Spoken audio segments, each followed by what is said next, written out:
Kimanyi kino kimanyi obato kimanyi chimbuze okimanyi nga tanajja ku nsi muggulu yaliyo ku lubereberi yaliwo nga n'emisingi gy'ensi Bayibuli gamba nga n'emisingi gy'ensi teginnabaawo yaliwo Yesu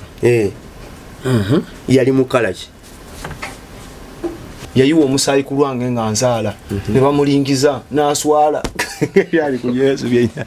nagamba omukatonda omulala ye alabika nga nze wa black kozi yankola mu kifaananyi kye kati awo nawo kantereze kati ekisooka omulabi waffe Katonda mwoyo omwoyo tegulina shape omwoyo tegulina kala omwoyo tegulina langi oba kintu okuyita ngambe omwoyo tegulina race kubanga kati abantu mu nsi tuli mu race kyo mulimu afa abaddugavu mulimu abeeru ogenda kusanga nti ono red Indian obawulira noza n'ababbulu abe Sudan Museveni agamba they are blue actually yewe abayita so tuli mu olaba ndowooza races yes kati Katonda ye talina kala kubanga mwoyo omwoyo gwonna tegulina kala yasalawo black pigment era abe Yerusalemu lwana neyo seero eyo bagita pigment yasalawo nti ono wa black ono si wa black ate determined according to the condition yekifo mwoli ne tuina skin yemu wetuda ku biology kati wonnyonnyola nti Katonda nzola okuba ndi wa black kiddala ndi nfaananyi kya Katonda wa black kati kambuze sode ekyo kikino buli mulema azaala mulema toba n'omulamu azaala omulema kati bwe bannyonnyola omwana kati bw'oba nnyonnyola omwana w'omuzadde bw'osanga omwana nga muzadde we mulema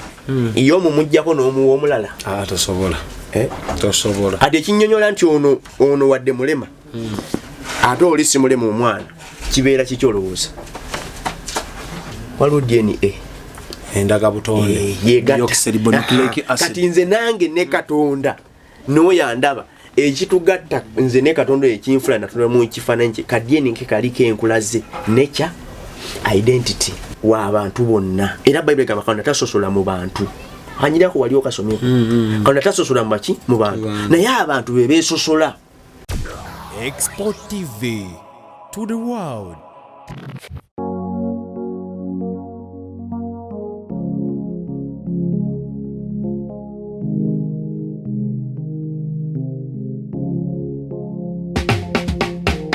Kankwanjulire Cambridge Junior School esangibwa Matugga Kito bano beesowoddeyo okubangula omwana ow'omulembe guno omwana agenda okufuluma ng'alina obukugu obulala bungi omuli okukozesa ebyuma bikalimagezi oba kompyuta okuwuga okuyimba n'okukuba ebivuga byonna ate nga ne co-curricular activities tetuzisudde muguluka buli nzikiriza y'omwana essibwako essiira tulina dde ne boarding buli ekikozesebwa ku ssomero omwana akisangako abasomesa baffe batendeke tusobola okulabirira omwana wo okumala ebbanga lyonna ne bwe guba mwaka mulamba kusa n'eddekeya eri abannassale Cambridge Junior School esangibwa Matugga Kito kilomita emu okuva ku Bombo Road okumanya ebisingawo kubira administrator ku 0773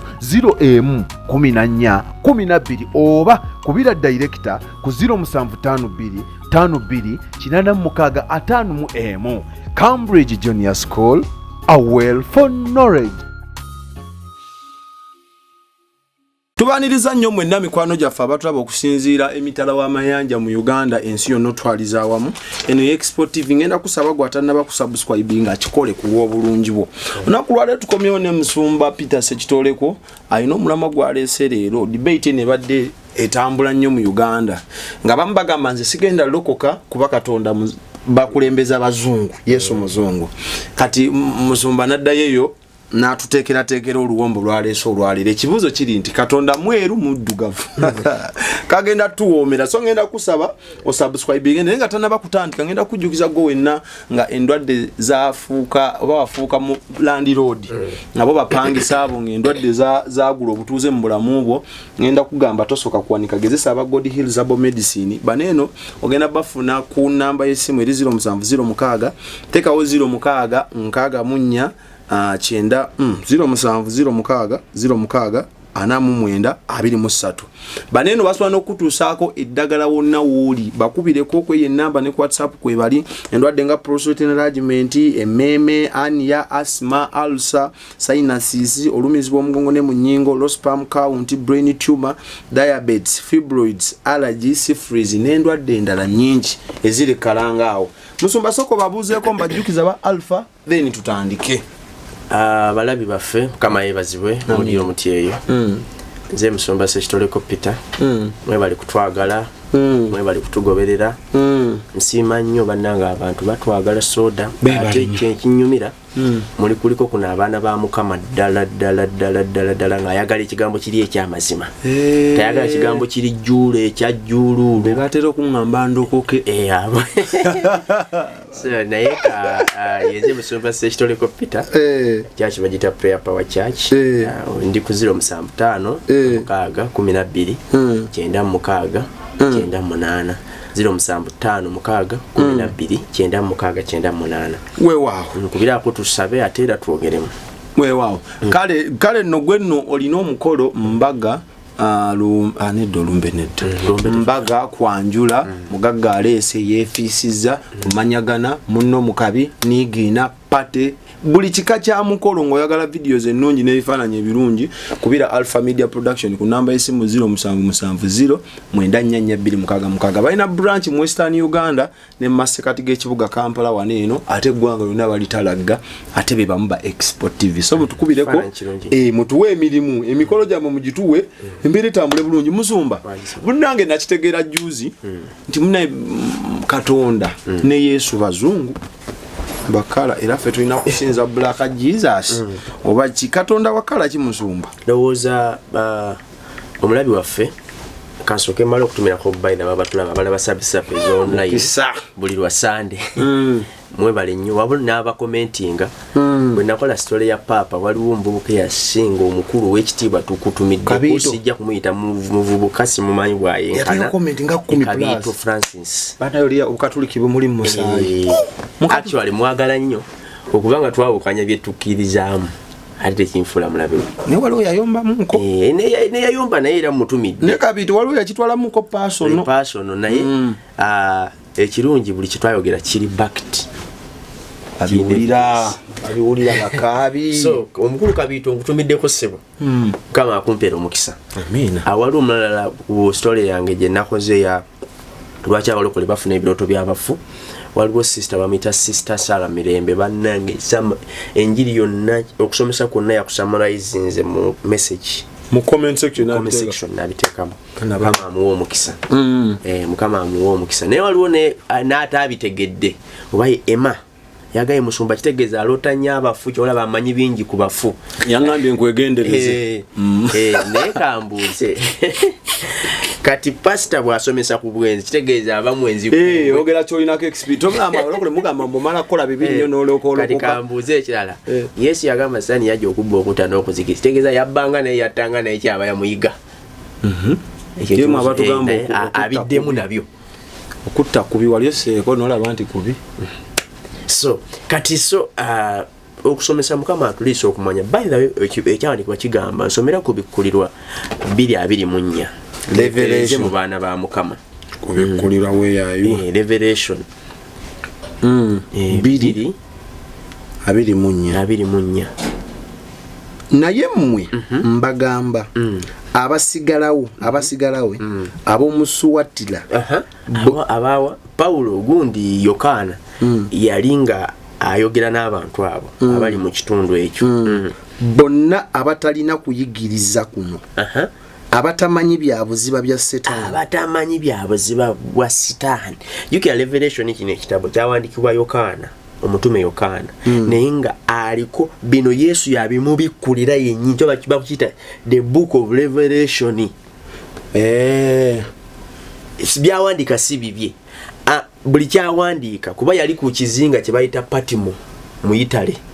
gyafunira okubikkulirwa kuno kwonna kati agamba mwabatamanyi buziba bwaki Setaani yes ti Setaani ngono omuwangula ina soka kutegeera buziba bwe kuba naye nga anaakuwangula asooka kutegeera buziba bwe okutegeera physically oba spiritually kati Kabito w'Evira Maria jagamba nti bayogera ku besuwatira sifa ab'Evira Maria so bwe bakusomeseza ku bafu ba waliwo abagenda musombaza emyaka egyo 5 nafirwa jajja neje nakumu mukabira abadde ngajja olaba kyenjogera ko kiri mu bantu nalabye testimony mu comment section so mutugoberere mugenda kuyiga bingi kuba ffe twajja kusomesa ate tutya tulina entiisa ya Mukama muffe obuzize ekibuuzo soko olinako omusomba nina akagambo ke nasembyawo mu story nze nabimanya nembigamba gugutunyiziza nsonyiwa niye ekyomukisi omubi bitwogedde bituufu buli kyetwogera kituufu naye nsonyiwa wadde bituufu but I'm sorry nabagamba papa yaliikiriza ekisiyaga mu Kaleziya era Musumba Katonda muddugavu mweru. Kati ekibuuzo ky'obuzizza kubanga ekibuuzo kiri nti waliwo abatambuza enjiri nga bageza kutulaga nti ffe tuli Katonda w'abazungu. Yes. Kati bo baleeta enjiri nga batuzza Katonda waffe w'abaddugavu. Batuza ku our originality. Katonda waffe w'abaddugavu. Era omukulumya ngamba Katonda muddugavu nga bonda bakozi yankola mu kifaananyi kye. Kati yakulaga ye Katonda muddugavu kuba wawula ekigambo ku kifaananyi. Okenda bitutereza leero. Wendi wawula ekigambo kifaananyi kati yo birowoozo nedduka emuzza physical appearance. Yes. Topic eno yabo bokka begendereza ate ya ngenda gikwata n'obwegendereza era omwe mutukuvu ambeere kubanga omuntu omyandemerwa okubitegeera obumala obitegeera ennyo ffe basaba kaki otugobye so tulina okuba abegendereza ennyo nga tusomesa abaana ba Mukama kubanga twanisanga nga tulikola nsobi nga tulowooza ate tuyamba abalala kubanga ekibuuzo ekyo soda ekibuuzo kyenyisesoko okubuuza maye kati waliwo kye bayita question and question to question byensobola nga mbaddira byesitasobola nga comment section ekibuuzo wadde gwabuuza naye naye mpamakisa nange mbuuze n'abanda bambuuze gye bali nteredde bubya ekibuuzo bw'ogamba nti Katonda wa black ate omulala agamba wa mweru kati kambuuze Katonda mwoyo oba mubiri? Katonda mwoyo oze mbulungi. Yes. Ekabasomere Yokaana 2:24 Yokaana 4:24 Yokaana, where is Yokaana? Yeah. Yokaana 4:24 Katonda gwe mwoyo. Katonda muki? Gwe mwoyo. God is a spirit. Nabo abamusinza kibagwanira okusinzanga mu mwoyo n'amazima. Kigwana okusinzanga mu mwoyo neki? N'amazima. Katonda mwoyo. Nfuna gwendi omwoyo gulina kala ki? Colorless. Dan mwa tusoma ku Biblia, is it colorless? Baza Dan ndiko mukafiri tuyambe ka mwa basoma ne kusanda abera mbibye nendoze ba tegulina formless colorless. Kati alina concept nti Katonda muddugavu ajijjawa ye kiki gwe gwatera okubakyaza akijjawa anti ye ajja kuli olunyiri musumba lwe nagambye nti Bible ye mugamba nti Katonda yatukola mu kifaananyi kye kati awenzija so ye bwe yetunula yalaba nga naye kati bwetoga kifaananyi ateze musumba no nyumya nnyo okugera abakyali bange lwaki mukweka Ssenyonjo bambosi be yaŋŋamba soda nina bakatonda aba wange ne mugamba atya ne mugamba atya mama wange oyo bamukuba no yaswazibwa yayiwa omusaayi ku lwange nga nzaala ne bamulingiza n'aswala yali ku Yesu byenya nagamba omukatonda omulala ye alabika nze wa black kozi yankola mu kifaananyi kye kati abunawo kantereze kati ekisooka omulabi waffe Katonda mwoyo omwoyo tegulina shape omwoyo tegulina kala omwoyo tegulina langi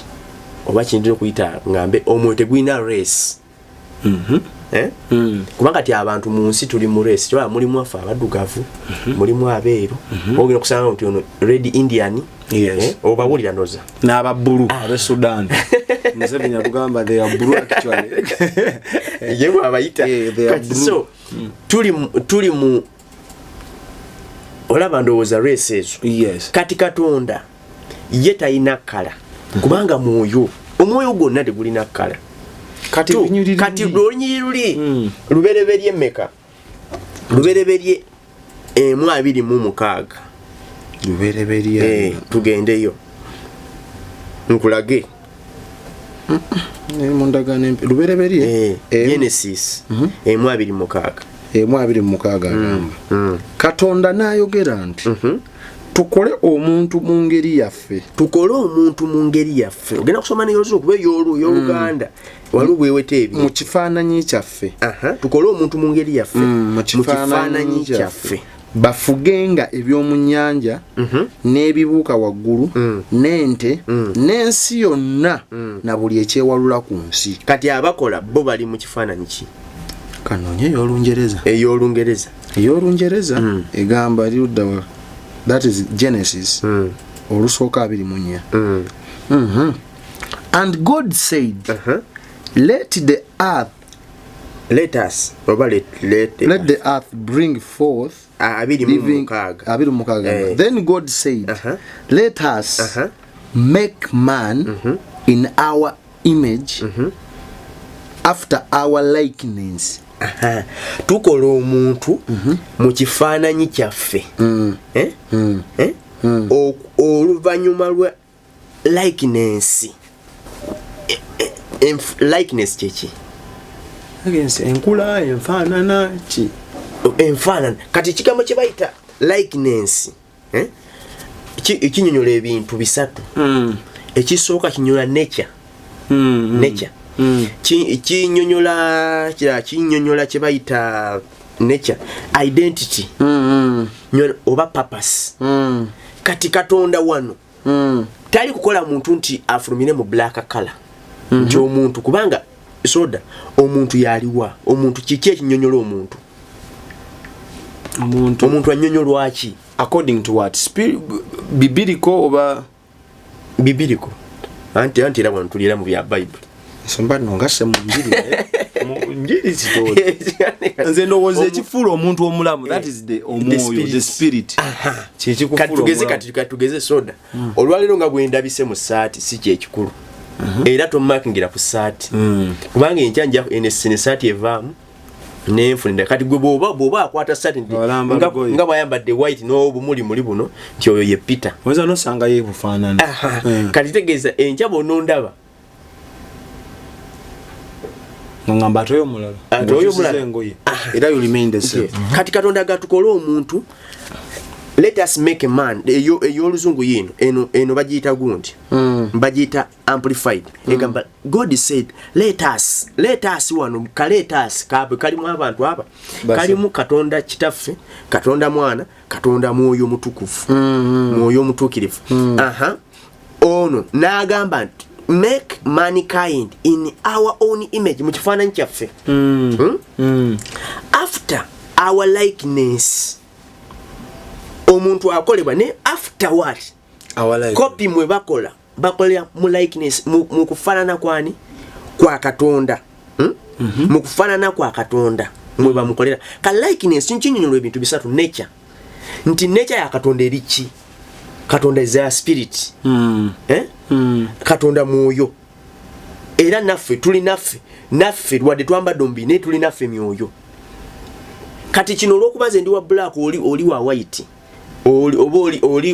oli gundi red Indian oba oli wa blue Sudani oba oli mu gundi mu European simanyi muki Asian ekyo si kyekikulu ekikulu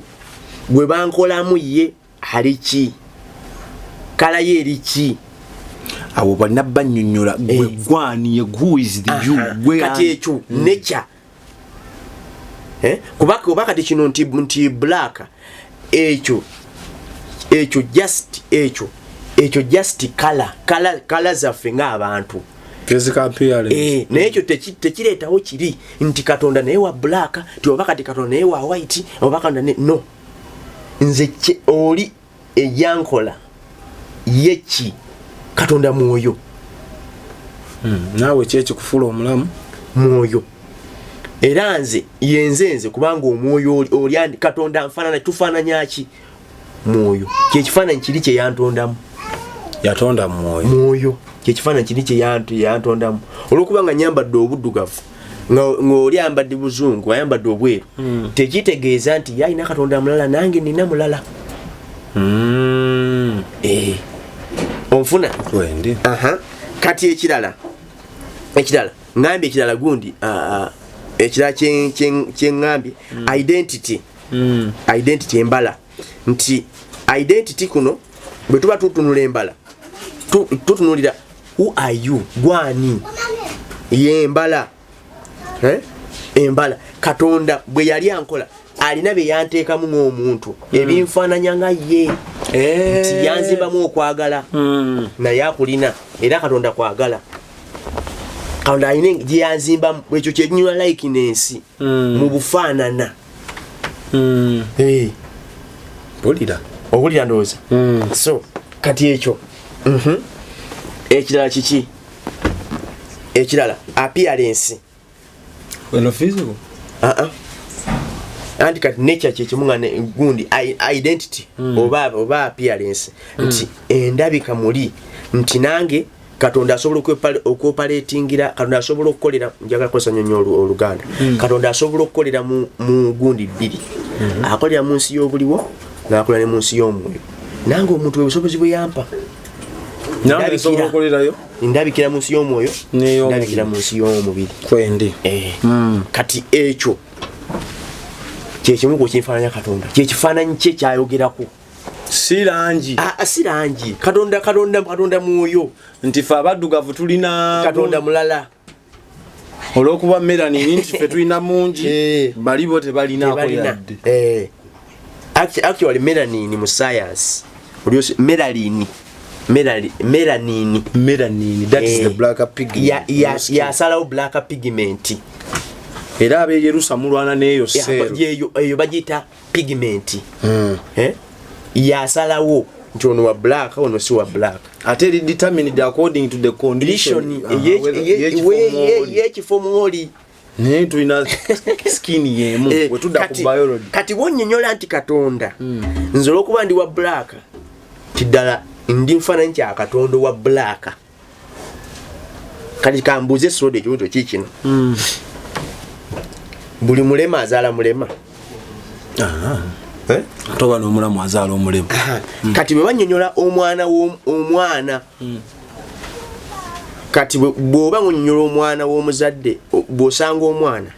nga muzadde we mulema iyo omumuggyako n'omuwa omulala tosobola. Tosobola. Kati ekinnyonnyola nti ono wadde mulema ate oli si mulema omwana kibeera kiki olowooza? Waliwo DNA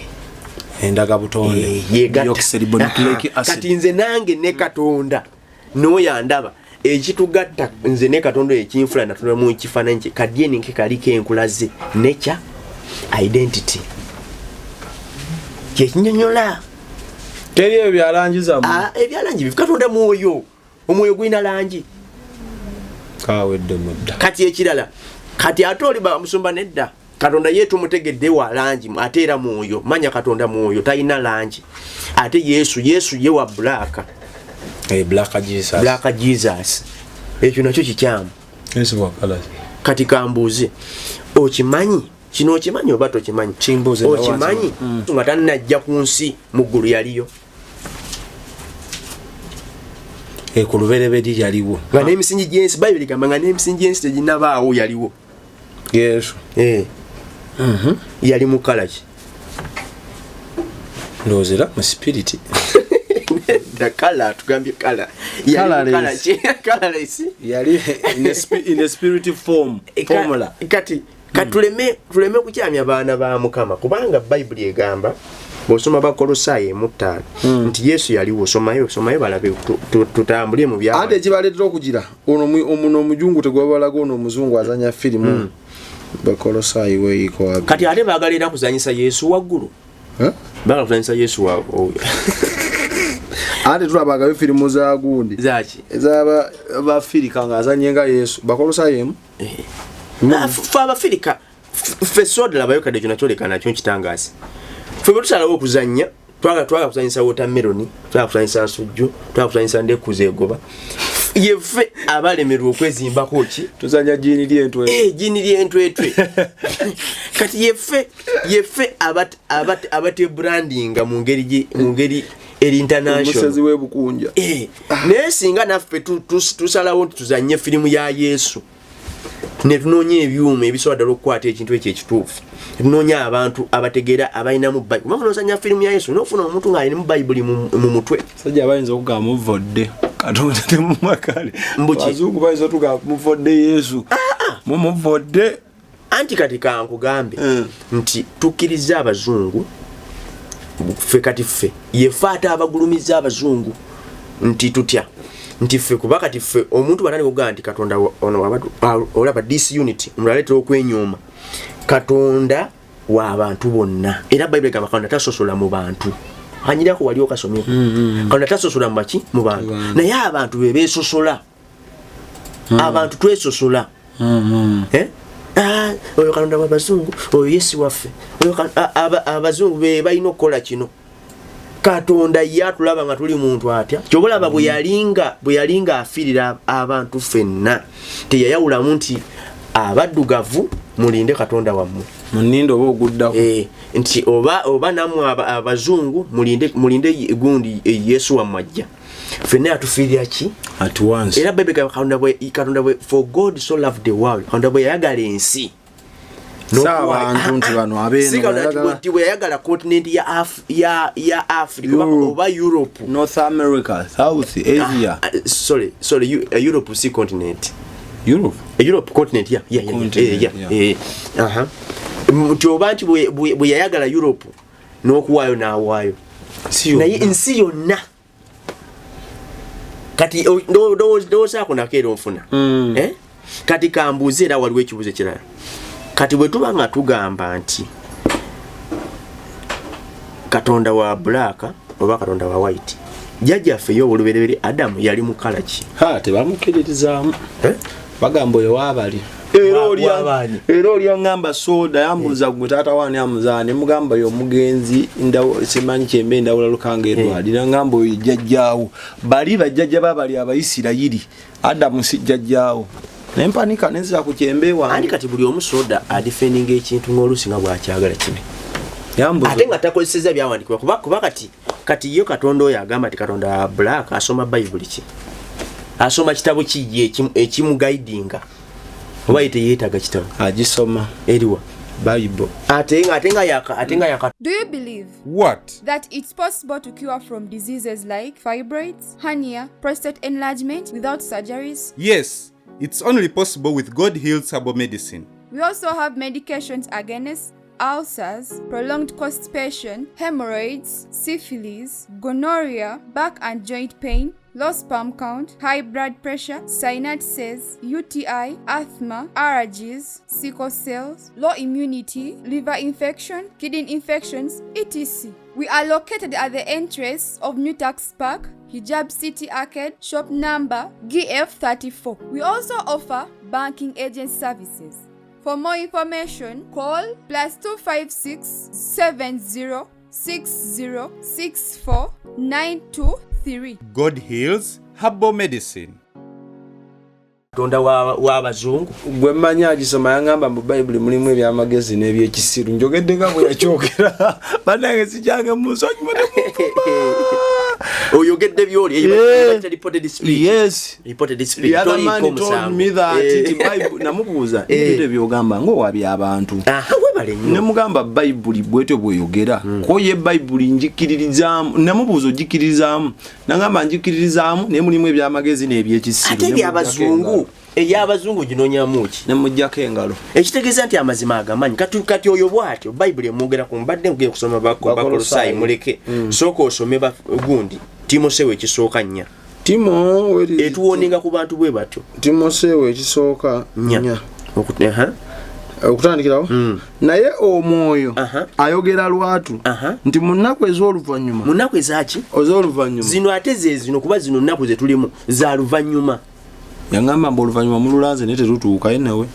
oluvannyuma walibaawo abaliva mu kukkiriza ate naye yasooka eyo nga bawulira emyoyo egikyamya n'okuyigiriza kw'abasetaani owulira olw'obunnanfuusi bw'abalimba nga bookebwa emyoyo gyabwe n'ekyuma ekyokya yes muti mu nnaku zino walibawo emyoyo egikyamya kati bantu bangi nnyo tomanyi bantu bakyamizza ese bosanga ekanisa sebo nene nga mutuddemu n'abantu naye nga batandikira wakyola Pawulo aboogerako mu Bagalatiya emu mukaaga Pawulo aboogerako Bagalatiya musomo nyiro nga lugunda si lwe lumanyi Bagalatiya lo yayombamu basirusiru mu Abagalatiya eyo Bagalatiya 3 eri nkambwe Bagalatiya emu mukaaga neewuunya kubanga musenguka mangu bwe muti eyabayita mu kisa kati okimanyi omukulu yaliko eno naye kati akulaga ekintu kyalimu akulaga kifu ekikyamu kyakola kitya nkyakyama kyokka ate kakiringa omuntu agamba nti nze sirya nyama naye amatanganywa sirya nyama ya nte waliwo bano mikwano gyaffe sirya mamba amazinywa kati yoyo agambye nti katonda wa black kyokka katonda wa black tayinaayo bayibuli ayina ebitabo 12 byawandiise bibangula abantu okumanya banaye ate temuyomba nnyo anti kati ebitabo ebyo nabyo biraba era kekali Timoseewo ekisooka nnya okutandikirawo nti mwegenzi emyoyo gikyamya abalina enjigiriza ya sitaani polira ababuza abantu nga babajja kumulamu okubatwala ku ngeri ki Katonda gwandaba Katonda talina langi Katonda waffe ffenna kalwa kuba kati kankugambe bana abazungu bo kati gwe kankugambe nedda akalala kaakano soda nga nina bingi akalala kaakano kulunaku olumanyi ku lunaku lw'okujjula omwoyo mutukuvu lunaku lwa Pentekooti abantu bali bajjula omwoyo mutukuvu okimanyi n'abaddugavu baaliwo okimanyi ekyo nedda ate nenjogera ebyanjwanjo era tugendagendeyo kirabe lwaki we ennimi z'omuliro tezaagaana obbagwako bw'aba Katonda nga w'abazungu bokka lwaki tezaagaana okubagwako ne zigwa ku beeru zaagwa ku buli yali awo n'abaddugavu okuva mu Afirika ngenda kulaga okuva mu Africa si content y'abaddugavu face ya black mamba we are proud Africans nabo yabagwako lwaki bote yababoola naga kanonde mbacherupe mwe muli kizikiza kanonde mu bacherupe ekitangala anti bo bwe mbatwala mbaba ku pastani nga mudduga bwe batonyiza no naye ate kankubulye kalonako okimanyi nti stani si muddugavu abo bokabe batunyiza ne bamukubanga muddugavu okimanyi Bible ennyonnyola stani ng'ekitangala musumbale kali nyiriwe ziri ako kampe musumba ko kampisa ako kwa bamulaga mu cinema bamulaga mu timu bifaananyi muki kati abazungu bo bagala kutubaka identity balaganga sitani muddugavu nga maifirikoni eno gyolaba bagala kutussa kyolo kyandetedde abaana ba Mukama bategeere bana abazungu bagala kutussa bwe bakola bu cartoon waliwo nono baali balanga kankede kano nokugambe kano baali balanga liquid detergent nga bula jiki ne bakwata omusajja omuddugavu ne bamuteeka mu pipa ne bayiwamu amazzi ne bayiwamu liquid detergent eyo n'avaamu nga mweru ne bagamba ti eno detergent n'olugoye lwaguba lutya olabe jabu merani bana mutwagazaji so abazungu bagala kutubaka identity mbala bakutubako kiki kye tuli identity noza kyekigambe ekikalango basosola ebyaddala bakubakutta bakutubaka identity kati singa naffe tunatwaluganga kati kati waliwo kati agenda obuuza kalwaki baba abazungu be baleeta wanene eddiini abazungu kakugambe abazungu be basooka omanye eddiini eno ejana kutegeera byanjawulo musumba Eddiini. kyoyogerako ddiini nzikiriza eddiini nsose nagundi ddiini yes. eddiini be basooka okufuna okutegeera okwo ku ddiini okusinga kuffe nti ffe abantu alina wano eyaffe ey'ekinnansi bali be baleeta okutya Katonda abantu bakyabe byekizikiza baleke kati obulokole nabwo obulokole nzikirizayo era bali be basobola okuleeta ne bajja ne batubuulira eki kuba bo baafuna okumanya okwo mangu era nga n'ebirala bingi byebaasibyo temubiyomba ku motoka kuba bo civilization beeri ewaabwe yo yajja mangu ate ne bajanguyira naye ffe mu musayi gwaffe ffe ng'abaaddugavu tulimukko buli kimu okukiziyizaziyiza emyaka 4 Uganda gye mumaze paka plus mwinadde kampuni ekola ebikwanso ngamba mwana akubye naye ebikwanso gyebirira aleke naye ezikola ebikwanso kati ebikwanso bivaawo babikola ebikwanso alewulira kati ndowooza kati onfuna soda kati nkulaze kanyiriri ki wano tubadde tusoma mu Bagalatiya waliwo kyongamba ekiri ekindeseemu effumu mbu sitaani ate kitangaala naabo bali confused baleke kutubuzaabuza nti sitaani kizikiza anti awo nze wali olutalo lw'amaanyi kala yange gyensinga okwagala resistant eri buli birwadde ebibonyaabonya abazungu gwe nongamba yeya sitaani ati kati olaba kati baabazungu bano olaba soda abazungu baagala kutubbako kye bayita identity ffe tubeere nga tetukola makulu twerabire Katonda eyatuyita tubeere awo omuntu yekyawo omuntu abeere confused kuba kati soda kalabayo omwana wa Katonda bw'atategeera kino ogenda kulaba abantu bangi nga bavudde Katonda nga bazze mu sitaani bwekiri bwekiri kati so singa omwana Katonda tategeera so nga ate kati nze nkubuuza ebibuuzo byembuzizza abantu abamu tebajja n'okuba kubiddamu bwekiri okiraba so konsomere ba Kolosaayo nkulage nti Yesu abagamba nti Yesu wa black leka nkulage nti Yesu yaliwo nga n'emisingi ensi teginnabaawo ndi mu Bakolosaayo 1:15 oyo kye kifaananyi kya Katonda atalabika omubereberye ow'ebitonde byonna omubereberye waki ow'ebitonde byonna kye kifaananyi kya Katonda atakola ki atalabika soma 16 agamba kubanga mu oyo ebintu byonna mwe byatonderwa mu ggulu ne ku nsi ebirabika n'ebitakola ki n'ebitalabika obanga ntebe za bwakabaka oba bwami oba kufuga oba masaza ebintu byonna byatondebwa ye era ne ku lulwe 17 naye yewe olubereberye mu byonna yaliwo kati ekibuuzo yaliwo ye mukala ki kuba ensi nga tenatondebwa yaliwo kubanga omuntu asobola kubeera mukala bbiri kisobola mpozi bano abayerusaako abeera avuddemu kala neera nga kala singa kala nyingi bituli bingi kala ng'akusidde abaana b'ebizigo ate bayomba tebeetaaga genda nnyabo tubate abaana ba kati so bakambwe kati so kati kaze nkugambe nti Katonda Yesu yaliwo kati yali mukala ki kibuuzo yali mukala ki kati gwate kati bw'onoomunnyonnyola nti yali mukala y'abazungu ogwo yayambala bwambazi mubiri kubanga Yesu naye yayambala ogwo gwalira gwennyini ogwo gwe tulaba mu bifaananyi kati ate kati ku nsi yandiyambadde mubiri anti musumba kuba abazanyi ba firimu ba Yesu oyina kyo sensi tulina abasoba ne mu 7 ne mu 10 bangi era okusinga abazanyi sono guno Richard Yani era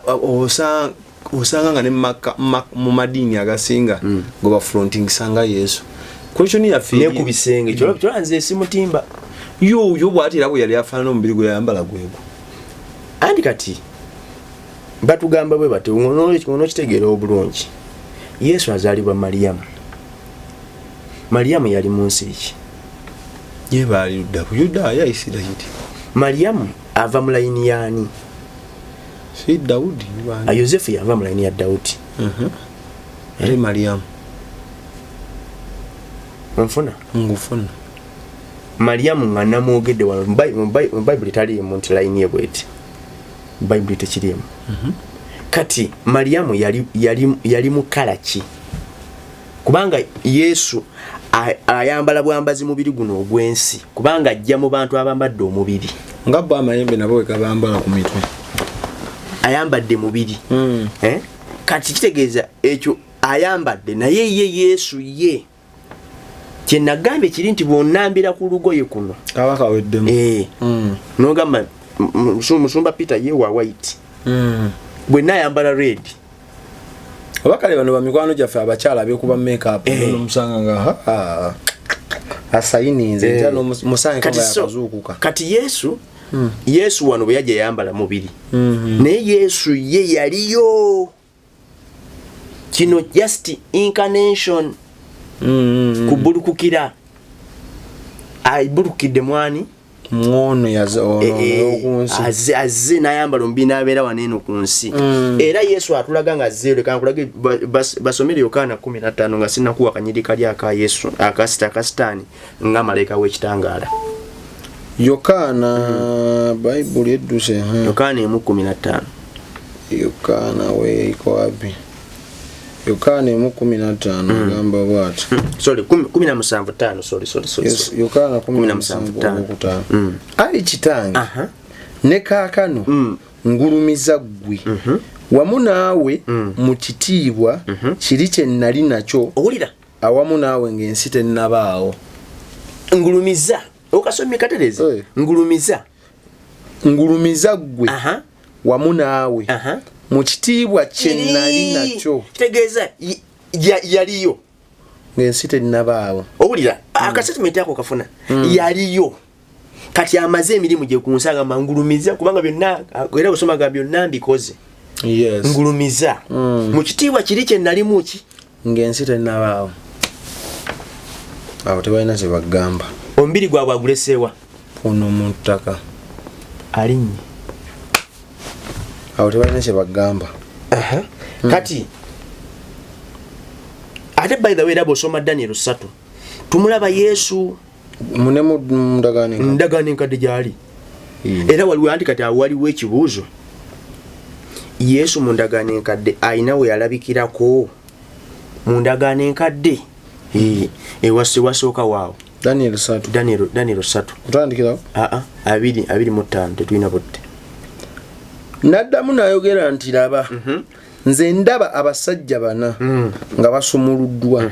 nga batambulira wakati mu muliro so nga tebaliiko kabi n'okufaanana kw'owookuna kulinganga omwana wa Katonda kati wano bali basudde Misaki Sadraki n'Abednego mu kikomi ky'omuliro Yesu n'abeegattako yoyo gwe bannyonnyola bafuuka bana tumulaba kati awo yali mu kalaki yo olaba omusajja mu lubereberye eri yali mu kalaki yaliyo kyengezaako okulaga yaliyo yaliyo kati kiyeri kyena enagambye nti anyonyola sitaani nga nti sitaani wa black aba alimbi sitaani si wa black kwendi nsomera Abakoliso ekyokubiri Abakolinso Abekolinto ekyokubiri ayuda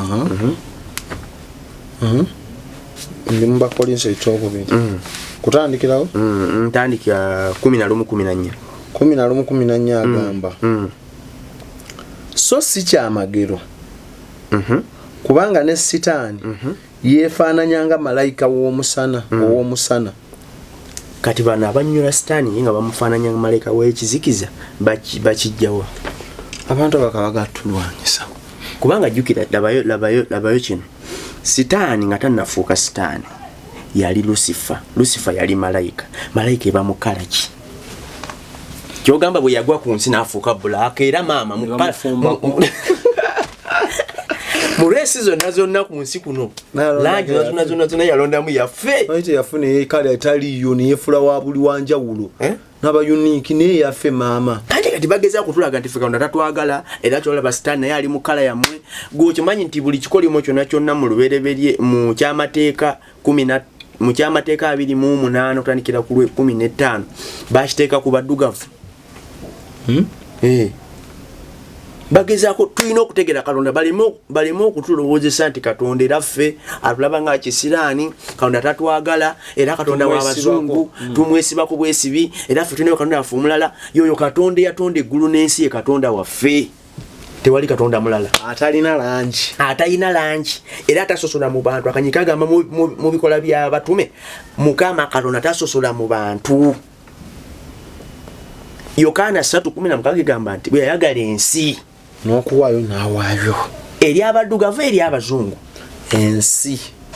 bw'aba Katonda asosola mu bantu ngaffe tulina Katonda waffe lwaki bw'aba agaba oxygen omukka Katonda awa buwi nga tayawudde ate gwe no gwe gumu singa gwanjawulo singa agamba omuddugavu ngono mweru omwafa naye okimanyi nti n'ayina ennyinda ennene n'ayina akanyinda akatono era ffenna mubeera mwawo ne musabulu nga tewalina walomba omuleko ng'atonyesezza enkuba n'atonyesa enkuba n'abuuka essabo wonna n'agamba kati eno nnyumba ya muddugavu katonyese mu bazungu bokka wonna okimanyi ekyo okimanyi nti Katonda akolera n'abatamusabye naye ate okimanyi Lubaale tasobola kukolera atamusabye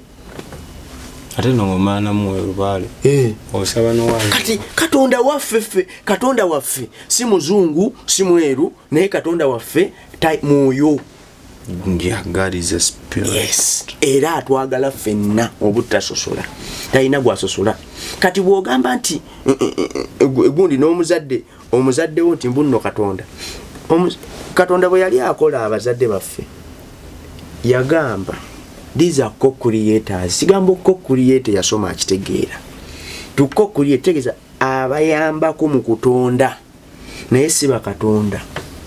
bayambako buki mu kutonda naye si bakatonda kubanga omutonzi w'eggulu n'ensi yakola omuntu bamuyita Katonda okiraba awo nkufuna kati soda tugeze kati bw'olema okutugeze bw'osinza nnyo omugaati neweerabira okusinza ekyuma ekyakola omugaati ekyabenga ekyakola ki obeera okoze ensobi kubanga omugaati guno gwabaawo nga mu busobozi bwaki bwekiri ekyuma era nange nagamba okusinza maama Maria abumbiddwa sinza mwamu bumbye bagenda nyiga olikomya ddi okunvumya byange bibyo musumba ebibye mubiwulidde n'ebyange nkiddemu okusinza maama Maria akabumbe ke baayita kwekerezya ya musomesa Mbalasanini nsinzaamu omubumbi yakibumpa kozi ye yakirinako obuvunaanyizibwa era yagamba nti ennyinda esongodde nnyo kangise kati kankubulire soda mu lubereberye nabuza Adamu yali mu kala ki ensinzo ya tewali yakizya agenda kinziramu ye yali wa kala ki Adamu ali katwakoze ffenna gwe yali mu kala ki kubaka kati yali mulangi okusinzira wenteka mu geno public domain okusinzira ku Munyazi Mungu bamubumba mu ttaka ettaka all over the world lya brown oba brown yali wa brown ye bana musumbanze mundike kubanga kati omwana yambuza soda mulina oli angamba mmwe muddawo ne mwogana mbu ekibi Adamu kyakola kulya kibala nange asigati yalya kibala mmwe bandi bazadde nembuza kibala kyekyo kati kino atayagana kyo tukisomesa oba kibala kyekyo soda singa buli ali ekibala yayonoona nedda singa buli ekyo ekibala singa Adamu kyalya kyekyo ekibala kyetwakolebwamu okuzaalibwa abazadde baffe kyebayitamu okutuzaala nga kyekibi singa Katonda ensi yagisaanyawo dda kuba buli kiro abantu bakirya onfuna akadama banywize kati singa ensi tekyaliwo kati omuntu olaba kanoza kati wali olina kumusomesa bayibuli kyekibala kyeyalya si kyekyo kyalowooza kuba ate kati Katonda akola ati omukazi n'omusajja namuga bagende bazaale baale ate nadda mu nsonda bwati n'akwata emboko n'agamba bakige simanyi ndoza waliwo enkola endala awo nga bolaba Sologate ekyo nakyo noza tujja funa obuli tukisomeseeko ekibala ekirateekayo Samoni ekireete wane weziri kati so omulabi waffe Adamu yali wa omulabi waffe Adamu tiyalina race tiyalina langi ate ekigambo Adamu kigambo ekiva mu kigambo kya gundi erinnya Adamu liva mu kigambo kya gundi Olwebbulaniya ekitegeeza Adama ekivunulwa nga ground kati so Adamu tiyalina race